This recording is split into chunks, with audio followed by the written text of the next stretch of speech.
どこへ行くんだ。どこせ。俺が欲しいのさあそれも。俺は渡さない。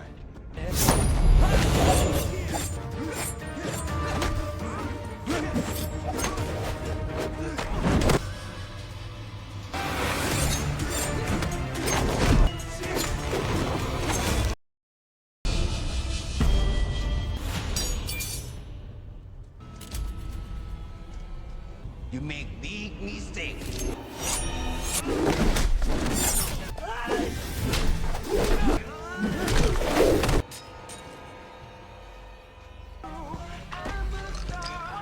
Hey. What?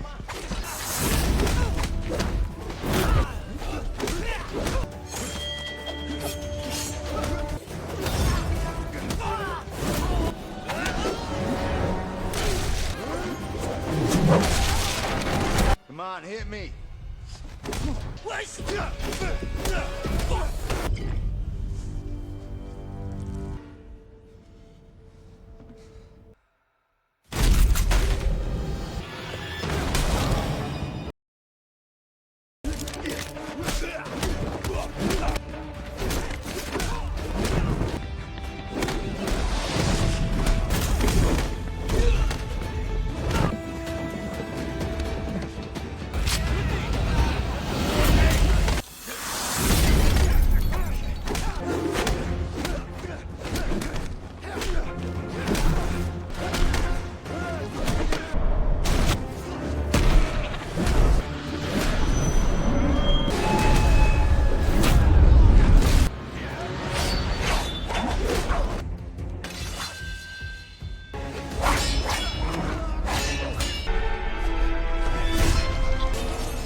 The story begins in Japan, where Casey Bowman, an American martial arts master, lives a quiet and disciplined life.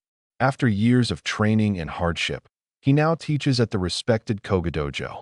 His life is finally peaceful, especially because he shares it with his loving wife Namiko, who is pregnant with their first child. One afternoon, Casey visits a jewelry shop to buy a special gift for Namiko. After looking through several items, he chooses a beautiful amulet necklace that he believes she will love. But as he leaves the store, he notices two suspicious men watching him closely. His instincts immediately tell him something is wrong. The two men begin following him through the streets. Casey calmly changes directions several times to confirm his suspicion, and soon it becomes clear that they are indeed tracking him. Eventually, they corner him in a quieter area and demand his wallet. Casey hands it over without resistance, hoping to avoid trouble. However, when they also demand the necklace, Casey refuses and a fight breaks out instantly. Although he is outnumbered, Casey uses his martial arts mastery to overpower the attackers. Using quick movements and precise strikes, he disarms them and defeats them within moments. As he prepares to leave, he notices a strange symbol engraved on their knives. The marking seems unusual, but Casey decides not to think much about it and returns home. That evening, he gives the necklace to Namiko. She is overjoyed and thanks him warmly, and the two share a peaceful moment together. For Casey, it feels like everything in his life is finally going right. Later that night, Namiko suddenly wakes up with a craving for dark chocolate. She tells Casey he doesn't need to go out so late, but he insists on getting it for her. While Casey is gone, tragedy strikes. A mysterious killer quietly enters their home carrying a brutal weapon made of barbed wire wrapped around a handle. When Casey returns, he senses something is terribly wrong. Inside the house, he finds Namiko lying lifeless on the floor, her throat violently torn open. The sight completely destroys him. Overcome with grief and rage, Casey collapses beside her body. The woman he loved and the child they were expecting are both gone. From that moment, his life changes forever. At Namiko's funeral, Casey struggles to contain his emotions. Among the mourners is Nakabara, an old friend who runs a martial arts dojo in Thailand. Nakabara suggests Casey come stay with him and train at his dojo to help him recover. But Casey refuses. He believes Namiko's killers are still out there, and he intends to find them. Casey begins investigating the men who attacked him outside the jewelry store. During the fight, he remembered their unusual triple kick fighting technique. Following this clue, he tracks down a martial arts school called the Alma Dojo. When Casey confronts the students there, they deny knowing anything about the attackers. But Casey doesn't believe them. He challenges several of them to a fight, defeating each one with overwhelming skill until one student finally admits the truth. Using the information he receives, Casey sets a trap. He sends the amulet necklace as bait to lure the criminals into an alley. When they arrive expecting an easy target, they instead find Casey waiting for them. This time, Casey shows no mercy. Fueled by anger, he attacks them with brutal efficiency. One attacker is stabbed, another loses his hand, and the final man is killed. With the killers eliminated, Casey finally agrees to visit Nakabara's dojo in Thailand. The dojo, Casey meets Nakabara's top students, Lucas and Hiroshi. Training begins immediately, but Casey's grief continues to affect him. During a sparring match, he easily defeats Lucas, humiliating him. Lucas becomes frustrated and attacks Casey with a wooden sword, forcing Casey to retaliate violently. Casey beats him so badly that Nakabara has to step in and stop the fight. Concerned about Casey's emotional state, Nakabara introduces him to a spiritual training exercise known as firewalking. The exercise is meant to help him regain control of his mind and emotions. But Casey cannot focus. Memories of Namiko's death continue to haunt him. Later that night, Casey goes to a bar and ends up fighting several aggressive men.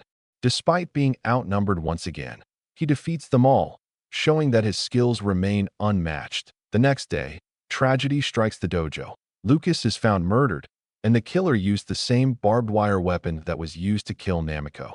This shocking discovery forces Nakabara to reveal the deeper history behind the murders. Years earlier, 3 legendary students trained together at the Koga Dojo: Nakabara's father, Namiko's father Tetsuo, and a powerful warrior named Isamu. After their master died, Isamu challenged Tetsuo for leadership of the dojo. During the duel, Isamu was killed that Isamu's younger brother, Goro, witnessed the event and swore revenge. Over the years, he became a powerful drug lord in Myanmar, building a criminal empire. According to Nakabara, Goro is now hunting everyone connected to the Koga Dojo. That includes Casey. Determined to end the threat, Casey travels to Myanmar to confront Goro directly. Along the way, he befriends a friendly cab driver named Mike who helps him navigate the dangerous region. Soon after arriving, Casey is arrested by government soldiers who accuse him of being an American spy. He is brutally tortured for information but manages to escape from his cell and forces a corrupt general to reveal Goro's location before fleeing. With Mike's help, Casey travels deep into the jungle where he discovers a hidden burial site of Japanese soldiers from World War II. Beneath one of the graves, he finds a hidden cache of ninja weapons left behind decades earlier. Fully armed, Casey prepares for his final mission. Under the cover of darkness, he infiltrates Goro's heavily guarded compound.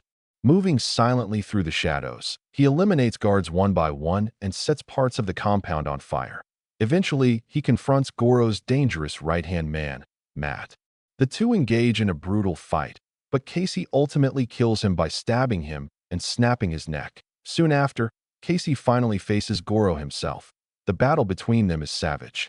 Goro uses his deadly barbed wire weapon to try to strangle Casey, but Casey manages to break free. After a fierce struggle, Casey defeats him and decapitates him, believing he has finally avenged Namiko's death. With Goro dead, Casey returns to Thailand. But the real truth is still waiting for him at the dojo. Casey discovers a shocking betrayal. Nakabara was behind everything. He secretly arranged Namiko's murder and manipulated Casey into eliminating Goro so he could take control of the drug empire himself. Nakabara offers Casey a choice: join him and rule the criminal empire together, or die. Casey refuses.